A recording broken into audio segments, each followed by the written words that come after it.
recipes get printed on this cheap paper.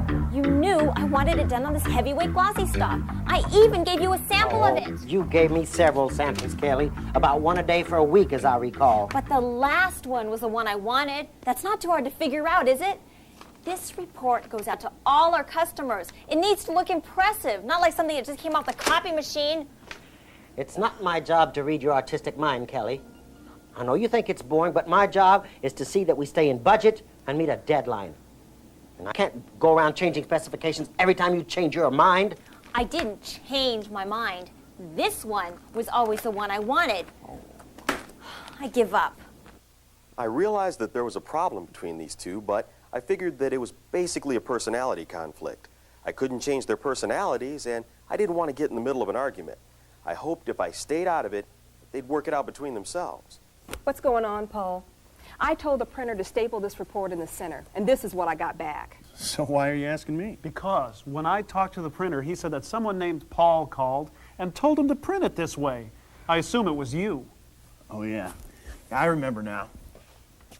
There's no need to staple it. I had him trim the center page. It stays in perfectly. See? We saved money, so why are you so upset? Because it's my job to give the printer our specifications. I didn't know anything about this. More important, the customer didn't like it. Yeah. You know, this isn't the first time that you've made a decision without talking to anyone else on the team, Paul. Come on, you two. If I were you, I'd be quiet and take credit for a great idea. If it's such a great idea, he'll take the credit. When I first realized there was a conflict on the team, I blamed Diane and Eric. It seemed to me they resented Paul's talent and ambition.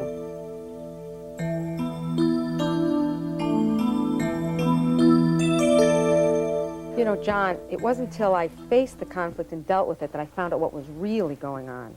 Well, you know, I really didn't want to deal with my problems either. But at least we both got our problems solved, finally. So what did you do? Well, go ahead. The first thing I did, I tried having a little talk with the ones I assumed were the problem.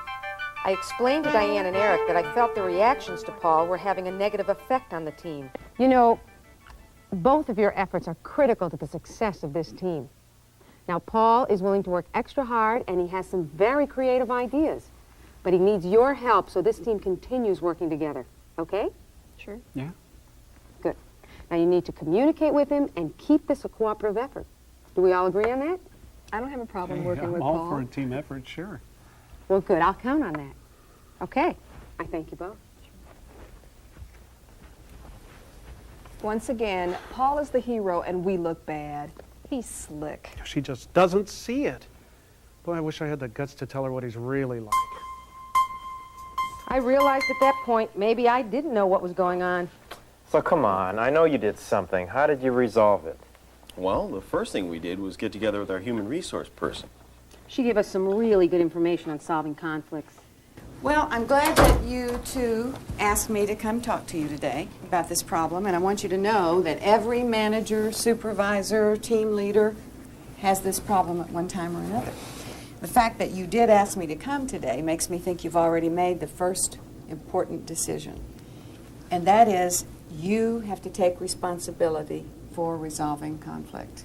That's the first step in conflict management, okay? Now, having said that, let's look at how you deal with the conflict. First, you uncover, define, and discuss the real problem. That's not always easy, because sometimes the real reason for the conflict is hidden. You know, maybe there's a fact or condition not everybody's aware of, or you know, some people are just not open. They're reluctant to being open about the problem. So what I want to do today is concentrate on how you draw out all the information you need when you get everyone that's involved with the conflict together.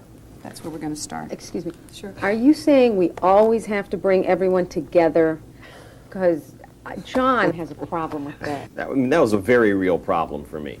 Well, sometimes, you know, once in a while you can handle the problem by talking to people separately, but yeah, I believe the best way usually is to bring everyone together and talk. I don't know. I had a problem with a couple of my employees, and when I brought them together, I mean, it just made the situation worse. Okay. Okay, tell us what happened. Well, I asked them to try to get along and to be reasonable. But John, Harold doesn't listen to anything I say. He just goes ahead and does it the way he thinks it should be done. Kelly, I know you're upset, so let's talk about this. I'm sure that you and Kelly can work out a better way to coordinate your efforts. Let's all be reasonable, okay? I don't have a problem working with Kelly, as long as she stops changing her mind and expects me to keep track of what she's thinking. I don't think that Kelly means to be difficult. Kelly, we all have the same goals here, don't you agree? Sometimes I wonder. Look at this. I told him what I wanted, and this is what he did. I'm sick of being ignored. It's pretty hard to ignore you, Kelly. And frankly, I'm getting tired of your superior attitude. I'm superior. Oh, that's pretty funny coming from you, Harold. No job is worth this. I get them together and they just fight. I mean, the only solution that I could see was wait till one of them quit or got transferred. And I can't afford that. No. Yeah, how can he get them together and keep the emotion out of it? Instead of keeping the emotion out, why not let it out? Look up here at the board. I'm going to give you some of my great graphics. Okay, in this circle, we'll put emotion. And this one, problem, solution. Hope you can read this. But until you get the emotion out of the way, the person cannot concentrate, can't focus on solving the problem. Don't look so unhappy about it, John. All you have to do is listen.